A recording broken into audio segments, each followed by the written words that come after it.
Morning. Very quick video just to share a few insights into certain techniques that various people working in the kind of therapy field use around positive affirmations. Positive affirmations, and I used to try and use these a lot, a few years back for myself when I was going through various difficulties. They never worked. They never worked. It's almost like you're trying to hypnotize yourself through them. Your unconscious mind, okay, the bits of you, your underworld, know themselves, right, better than your conscious mind knows itself. So to try and use your conscious mind to affirm something which needs to be heard, needs to be seen, needs to be voiced, needs to be understood, needs to be either integrated or at times, if you're willing to do that, transcended, then all you're doing by positively affirming and denying something that you're not is you're pushing it down and repressing it. And the more we repress these aspects of ourselves, our self-hatred, our self-criticism, our various shadow bottles that we've captured our consciousness within, our egoic constructs, the more we repress these things, the more they end up somatizing within our bodies. So what happens is they become part of the physiology. They become part of your cellular structure, and they create a lot of pain. They can create disease, illness. They can create odd behaviors, things like tics and twitches and violent outbursts. And so we've got to be really careful when we kind of deny how we're feeling or deny what's coming up for us by essentially pushing it away.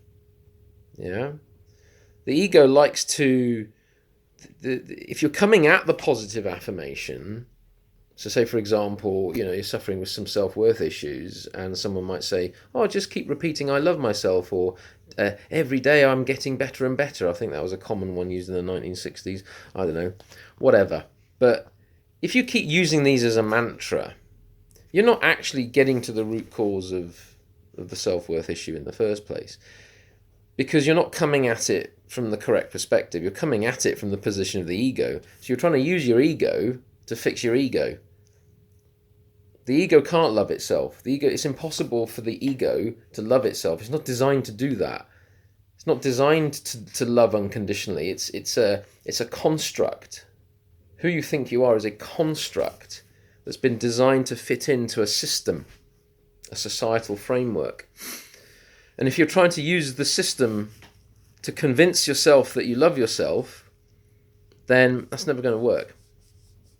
It might work for a little while. You might kid yourself. You might hypnotize yourself for a little while. But all you're doing is you're pushing down the rest of you that needs to be healed, that needs to be seen. And as we all know, when we repress and suppress things too much, they tend to explode and become volcanic. So you can't use a sticky plaster to stop a volcano erupting. You've got to go beyond that. Unfortunately, or for whatever strange reason, these things have kind of managed to kind of accelerate in our society recently. I seem to be receiving a number of clients at the moment that have kind of really been tipped over the edge because they've been trying to avoid themselves for too long. And it's coming across as extreme behavior, extreme psychosis, extreme suicidal thinking, which is very difficult to manage, because in order to stabilize the individual enough to be able to then do the work and get in a little bit and enact some deeper healing, that the personality and the ego actually has to be in a fairly stable position. So when there is a disorder in that, when there is a bipolarity in that, when there's too much of a pendulum swing, it's very difficult to get in and do the work. So in order for that not to happen, in order for you not to get to that stage of imbalance, which makes it even more difficult to enact healing, we must really start to do our inner work and understand ourselves and really admit to ourselves that we are both dark and light, and that we are both sides of a pendulum, not just one side. The one side may be the one that society wants us to show on a daily basis, but the other side is an equal and opposite force that will have an impact in your life and in your psyche and in your personality and in your mental health. You know, a lot of people talk about mental health now. We've been avoiding our mental health for too long. Okay, our mental health has always been out of balance, and yet through positively affirming our way and distracting our way out of some of the issues that we've been repressing and suppressing, they are now starting to volcanically erupt. Okay, so the ego cannot love itself. Okay, there has to be a point in time where we must try to transcend our identifications and attachments to our egoic thinking. Okay, so to take a step out of the game and look beyond it with a higher perspective, higher state of mind that observes the ego's twisted games, right, is one way to start to disidentify with some of the ultimately issues that we all have, neuroses, whatever,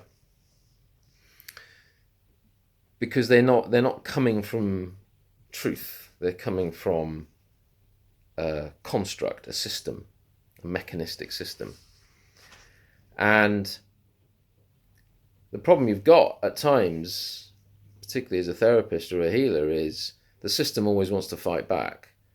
So every time you try to kind of get in to help the individual realize the divine potential within them, the clarity, the transcendent aspect of themselves, the ego will want to fight back and reclaim its power, reclaim its position. So there's this kind of push-pull effect. We need to get back a little bit of faith in our lives, a little bit of faith that we're beyond just this kind of physical game and construct. As great as it is, as fun as it is, as beautiful as it is at times, as traumatic as it is at times, it's impermanent and it's a journey, and there is a transcendent aspect within us that we need to get in touch with to help us restabilize the polarity of the pendulum swings that we seem to be observing daily at the moment. So a bit of a garbled video.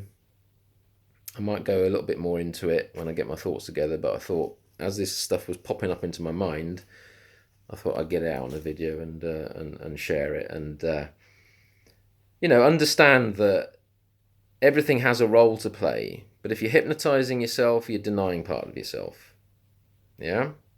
If you're hypnotizing yourself, you aren't getting to the root and the core of the problem. You're putting a layer on it. And eventually that layer, this repressed energy will eventually break through. Okay? So maybe in the next video I'll give some examples of how that can manifest to make it a bit clearer. But for now, have a good day.